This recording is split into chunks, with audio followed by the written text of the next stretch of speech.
Hello everyone, welcome to Urbanscape Bangalore. And in this episode, we will be looking at growing a gorgeous summer and early monsoon blooming wine that is famously called the Rangoon creeper or the Chinese honeysuckle.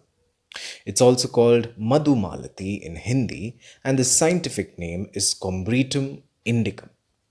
This is native to many countries across Asia, including India. Rangoon is a city in Burma, and you can find this plant growing there as well, and hence the name the Rangoon creeper. This is not related to the true honeysuckle plant, but the similarities lie in the fact that both are indeed divinely aromatic.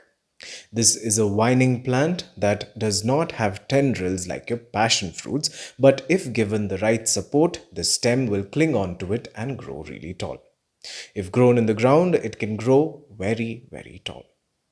Now let's look at the flowers. The flowers are found in clusters like this, and the buds are quite sensitive to wind and can fall with a slight touch initially. The flowers, as they age, change color from white to pink and then finally red. Each bloom has 5 petals. The flowers can also be seen growing pendulously. It is also said that the color change is to attract an array of pollinators. The white attracts the night pollinators, and the brighter colors are to attract the day pollinators. And with the added advantage of fragrance, you can only imagine how no one, not even humans, can resist their charm. The fragrance is there throughout the day, and you get a heady mix of honey and jasmine when the sun is intense and when the wind carries the aroma to the tip of your nostrils. The leaves do tend to fall after repotting and during the winter months, so don't worry. They will regenerate during the warmer spring months. Now, let us first look at repotting and the soil mix I've used. Now, I've started with a small container, and with such native vines, if you see a good enough plant height like this, a very big container size will also work. Now close the drainage hole with this broken pot piece, and for the potting mix I'm using a mix of 30% sand, 20% compost, 40% garden soil and 10% well decomposed cow manure. Mix the potting mix well and add it in the container up to a certain height.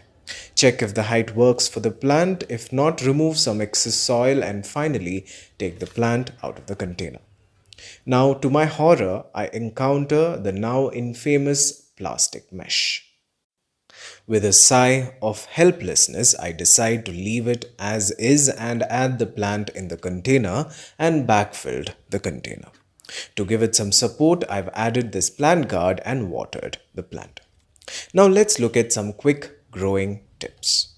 Sunlight. This plant will give you more blooms with full sunlight. If you have a semi-enclosed balcony with a south or a west exposure, you can still get some blooms. Watering. The plant is a heavy drinker and likes to be watered every day during summer, and you can reduce watering during winter if the soil is moist. Fertilizer.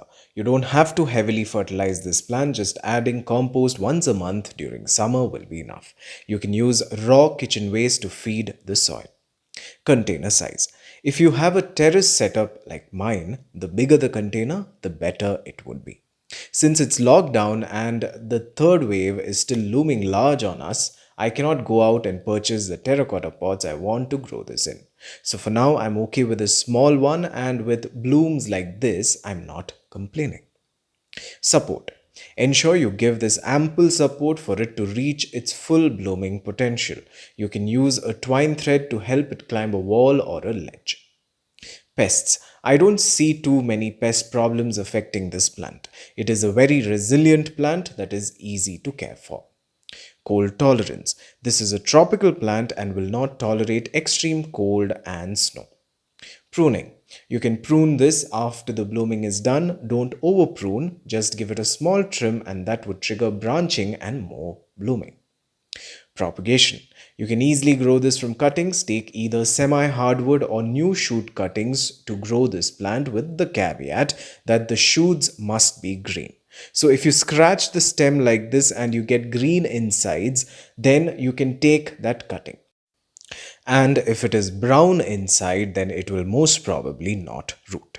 Remove the lower leaves and all the blooms and buds. You can cut the leaves like this to reduce moisture loss in the cutting. Use a well-draining mix of sand and compost of equal proportion. You can add many cuttings if you want. Just press the soil against the stem like this to keep it snug.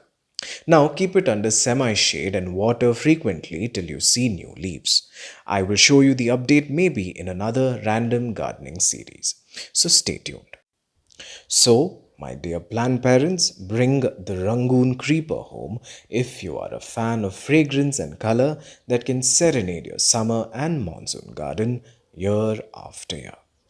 With this, we've come to the end of yet another episode of Urbanscape Bangalore, and I really hope that you've enjoyed this particular Rangoon Creeper program. Additionally, you can follow me on Instagram and Facebook. The links are given below. And always remember, to grow slow is to grow really, really well. Thank you for watching, and until we meet again, a very warm goodbye.